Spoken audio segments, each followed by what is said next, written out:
Sahabat Bawaslu dimanapun Anda berada, baiklah pada kesempatan ini saya akan membahas kisi-kisi tes tertulis dan wawancara Panwaslu Kecamatan. Nah, kisi-kisi ini saya buat dan saya rangkum dari pengalaman pribadi saya mengikuti tes tertulis dan wawancara Panwaslu Kecamatan. Langsung saja kita ke kisi-kisi tes tertulis. Nah, ini ada gambaran secara umum dari kisi-kisi tes tertulis itu. Yang pertama ada pengetahuan dan kesetiaan terhadap Pancasila. Yang kedua ada Undang-Undang Dasar tahun 1945. Yang ketiga NKRI. Yang keempat Bhinneka Tunggal Ika. Yang kelima pengetahuan mengenai pemilu, ketatanegaraan, sistem kepartaian. Ini merupakan kisi-kisi tes tertulis secara umumnya. Nanti akan kita jelaskan secara spesifik kembali apa saja yang harus sahabat Bawaslu pelajari dari kisi-kisi secara umumnya ini. Kemudian untuk jumlah soal itu ada 100 soal. Metode tes yang dilakukan untuk tes tertulis ini kalau pada tahun 2020 itu menggunakan metode Socrative Test. Kemungkinan untuk tahun 2022 ini menggunakan metode CAT. Kita lanjut ke kisi-kisi tes wawancara. Ini secara umumnya penguasaan materi dan strategi pengawasan pemilu, tugas wewenang Panwaslu, sistem hukum, sistem kepartaian, peraturan perundang-undangan pemilu. Yang kedua ada integritas, komitmen, dan motivasi. Yang ketiga kemampuan berkomunikasi, bekerja sama tim. Yang keempat kualitas kepemimpinan dan kemampuan berorganisasi. Yang kelima pengetahuan muatan lokal. Kita langsung ke kisi-kisi tes tertulis secara spesifiknya lagi. Yang pertama pengetahuan dan kesetiaan terhadap Pancasila. Sahabat Bawaslu dapat mempelajari tentang sejarah perumusan Pancasila, proses pelaksanaan perumusan tersebut melalui sidang apa gitu. Kemudian rumusan-rumusan Pancasila yang dibuat oleh Muhammad Yamin, yang dibuat oleh Supomo, kemudian usulan Pancasila yang dibuat oleh Soekarno. Selanjutnya kawan-kawan juga dapat mempelajari Piagam Jakarta hingga nanti sampai kepada tanggal dan waktu disahkannya Pancasila. Yang kedua, sahabat Bawaslu dapat mempelajari pengamalan butir-butir Pancasila. Yang ketiga, baca-baca juga mengenai keunggulan Pancasila dengan ajaran lain. Selanjutnya kita ke kisi-kisi yang kedua, Undang-Undang Dasar tahun 1945. Untuk kisi-kisi ini, sahabat Bawaslu dapat mempelajari sejarah pembentukan Undang-Undang Dasar. Nah, untuk sejarah ini sebenarnya sejarah pembentukan Undang-Undang Dasar ini bersamaan dengan sejarah perumusan Pancasila. Jadi otomatis kalau sahabat Bawaslu mempelajari sejarah perumusan Pancasila juga akan mengetahui sejarah pembentukan Undang-Undang Dasar tahun 1945 ini. Kemudian sahabat Bawaslu dapat mempelajari konstitusi yang pernah berlaku di Indonesia. Misalnya konstitusi Undang-Undang 1945, masa konstitusi Undang-Undang Sementara, masa konstitusi Republik Indonesia Serikat, hingga masa konstitusi Undang-Undang 1945 hingga saat ini. Itu silakan dipelajari. Kemudian pelajari juga mengenai makna pembukaan undang-undang tahun 1945, pokok pikiran undang-undang tahun 1945 itu juga dipelajari. Nah, untuk pokok pikiran Undang-Undang 1945 ini itu terdiri dari 4 pokok. Nah, pokok pertama itu ada persatuan, kemudian ada pokok pikiran keadilan sosial, pokok pikiran kedaulatan rakyat, pokok pikiran ketuhanan. Nah, pokok-pokok pikiran undang-undang ini kan berhubungan dengan sila Pancasila. Jadi pokok pikiran pertama itu berhubungan dengan sila keberapa itu dipelajari. Kemudian pasal-pasal yang menjadi landasan mengenai pemilu dalam Undang-Undang tahun 1945. Misalkan pasal 22E itu kan mengatur tentang pemilihan umum. Nah, itu kawan-kawan bisa baca-baca, bila perlu itu dihafal. Kemungkinan itu akan masuk ke dalam soal tes tertulis.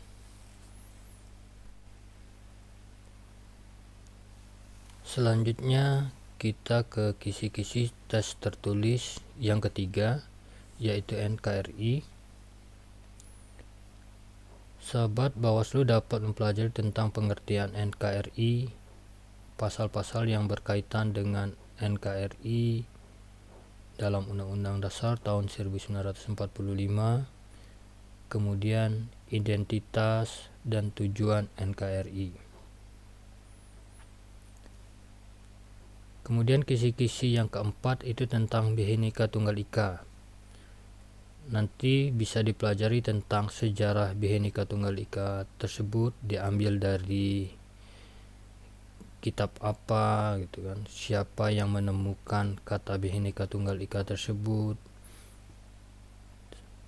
Kemudian pelajari juga tentang makna Bhinneka Tunggal Ika, pasal-pasal yang berkaitan dengan Bhinneka Tunggal Ika dalam Undang-Undang Dasar tahun 1945.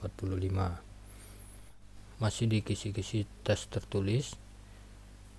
Ini bagian kelima, pengetahuan mengenai pemilu. Nah, untuk pengetahuan mengenai pemilu ini biasanya paling banyak di soal tes tertulis maupun yang paling banyak ditanyakan pada saat wawancara. Sahabat Bawaslu dapat mempelajari tentang Undang-Undang Nomor 7 Tahun 2017 karena Undang-Undang Nomor 7 ini merupakan landasan pelaksanaan pemilu. Jadi ini dipelajari. Kemudian pelajari juga tentang tahapan-tahapan pemilu.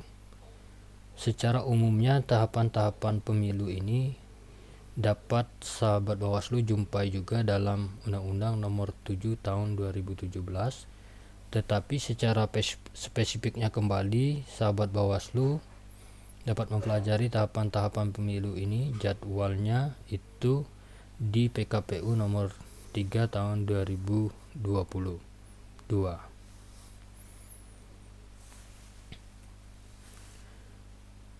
Kemudian pelajari juga mengenai tugas, wewenang, dan kewajiban Panwaslu. Soal ini biasanya seringkali masuk dalam tes tertulis maupun dalam wawancara. Ini biasanya kalau di dalam wawancara ini ditanyakan mengenai tugas, wewenang, dan kewajiban Panwaslu ini. Ini dipelajari. Kalau seandainya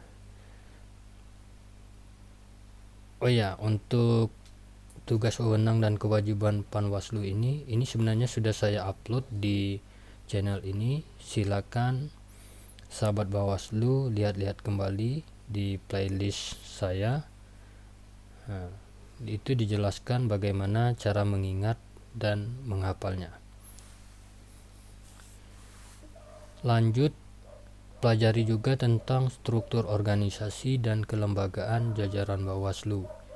Nah, untuk struktur organisasi ini sahabat Bawaslu bisa pelajari tentang divisi apa saja di Bawaslu itu, baik di tingkat Bawaslu RI, Bawaslu Provinsi, Bawaslu Kabupaten, sampai ke Panwaslu Kecamatan. Itu dipelajari. Kemudian jumlah keanggotaannya juga itu dipelajari.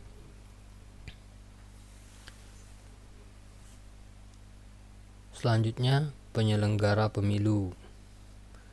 Nah, tentang penyelenggara pemilu ini, dari pengalaman saya, ini juga masuk dalam tes. 2 kali saya mengikuti tes Panwaslu kecamatan, ini selalu ada dalam pertanyaan tes tertulis. Nah, penyelenggara pemilu ini kan terdiri dari unsur KPU, kemudian DKPP, dan Bawaslu. Nah, untuk struktur organisasinya KPU, DKPP, dan lembaga Bawaslu ini itu dipelajari, itu pasti masuk dalam soal tes tertulis. Kemudian pelajari juga mengenai sejarah pemilu. Nanti kalau memang ada kesempatan akan saya buatkan juga videonya. Kemudian sejarah pengawas pemilu dari dulunya yang masih melekat di lembaga pemilihan umum sehingga terbentuk lembaga sendiri. Yang keenam, tentang ketatanegaraan. Sahabat Bawaslu dapat mempelajari lembaga-lembaga negara, badan-badan eksekutif dan yudikatif yang ada di pemerintahan. Dulu pernah muncul soalnya tentang MPR. Lembaga MPR itu terdiri dari unsur apa saja? Pertanyaannya seperti itu kurang lebihnya. Kemudian pelajari juga tentang sistem kepartaian. Ini untuk kisi-kisi tes tertulis yang ketujuh tentang sistem kepartaian. Sistem kepartaian di Indonesia ini seperti apa, itu dipelajari. Nah, selanjutnya kisi-kisi tes wawancara. Ini sangat penting untuk sahabat Bawaslu pahami bahwa tes wawancara ini bobot nilainya itu 70%. Kalau tes tertulis tadinya 30%, untuk tes wawancara ini 70%. Jadi ini sangat menentukan sahabat Bawaslu itu bisa lolos atau tidak menjadi Panwaslu kecamatan. Untuk kisi-kisi tes wawancara ini akan saya bahas itu berdasarkan apa yang pernah ditanyakan kepada saya.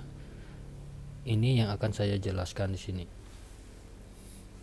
Yang pertama itu ke penguasaan materi dan strategi pengawasan pemilu, tugas wewenang Panwaslu, sistem hukum, sistem kepartaian, peraturan perundang-undangan pemilu. Ini kita kelompokkan saja ya sahabat Bawaslu. Kelompok pertama itu tentang strategi pengawasan pemilu dan tugas, wewenang, dan kewajiban Panwaslu. Yang pernah ditanyakan kepada saya itu mengenai tugas dan wewenang kewajiban Panwaslu. Ini ketika saya pertama kali mendaftar menjadi Panwaslu, ini yang ditanyakan kepada saya tentang tugas, wewenang, dan kewajiban. Tapi pada saat saya mengikuti tes Panwaslu yang kedua pada tahun 2020 untuk pilkada 2020, itu tidak ditanyakan lagi. Cuman saya yakin betul ketika sahabat Bawaslu pertama kali mendaftar menjadi Panwaslu, tugas, wewenang, dan kewajiban ini pasti ditanyakan.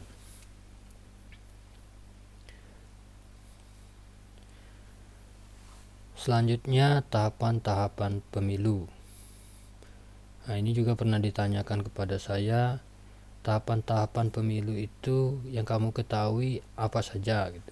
Ini ditanyakan kepada saya, kemudian kita disuruh menjelaskan dari tahapan-tahapan tersebut. Jadi silakan sahabat Bawaslu ini pelajari dengan matang tentang tahapan-tahapan pemilu ini. Kemudian sejarah pemilu.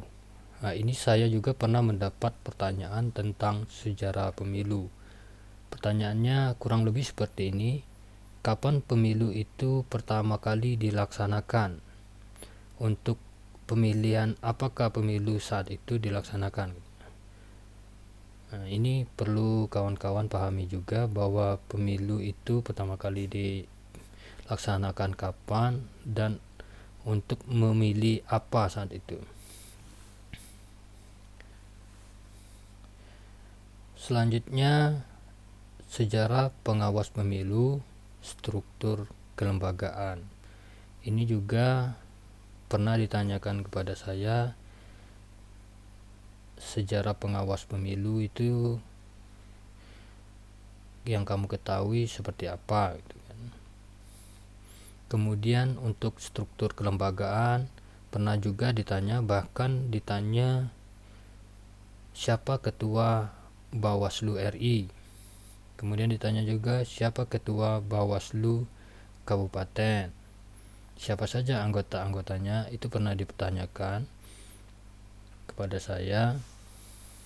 Untuk struktur kelembagaan ini, sahabat Bawaslu juga untuk tambahan itu bisa mempelajari tentang divisi-divisi apa saja di Bawaslu itu nanti silakan dipelajari.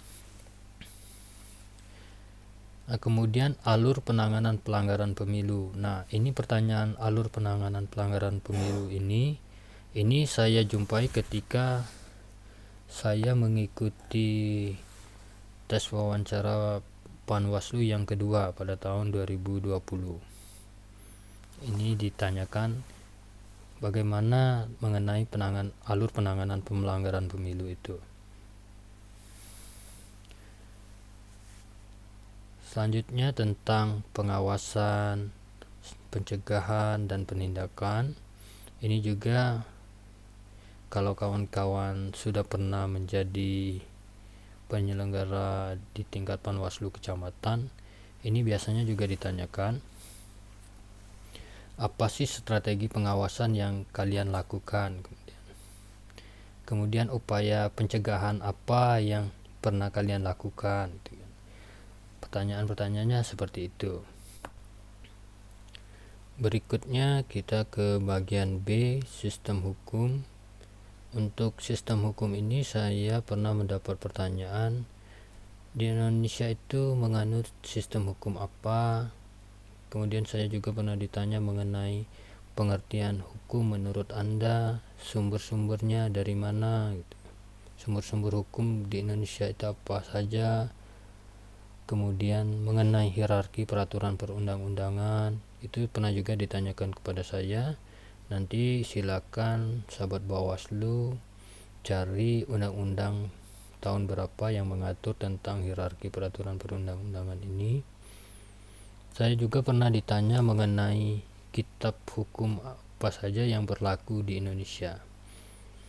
Nah, untuk sistem hukum ini nanti silakan dipelajari oleh kawan-kawan, oleh sahabat Bawaslu semua. Saya yakin kalau orang yang memang basicnya ilmu hukum sudah pasti mengerti ini. Cuman bagi kita yang bukan basicnya ilmu hukum, lebih baik dipelajari lagi supaya nanti bisa menjawab pertanyaan-pertanyaan dari komisioner Bawaslu Kabupaten Kota. Kemudian bagian C itu tentang sistem kepartaian. Untuk bagian sistem kepartaian ini saya pernah ditanya bagaimana sistem kepartaian di Indonesia ini. Seperti itu pertanyaannya kurang lebih. Kemudian bagian ke-D tentang undang-undang pemilu itu ditanya mengenai landasan pelaksanaan pemilu itu berdasarkan undang-undang tahun berapa, aturan apa saja yang mengatur tentang pedoman kinerja pengawas pemilu gitu. Itu pernah ditanya seperti itu. Nanti silakan sahabat Bawaslu mencari tahunya terkait dengan undang-undang pemilu ini. Selanjutnya ada pertanyaan mengenai integritas, komitmen, dan motivasi. Kemudian ada pertanyaan tentang kemampuan berkomunikasi dan bekerja sama tim. Yang keempat adalah kualitas kepemimpinan dan kemampuan berorganisasi. Yang kelima, pengetahuan muatan lokal.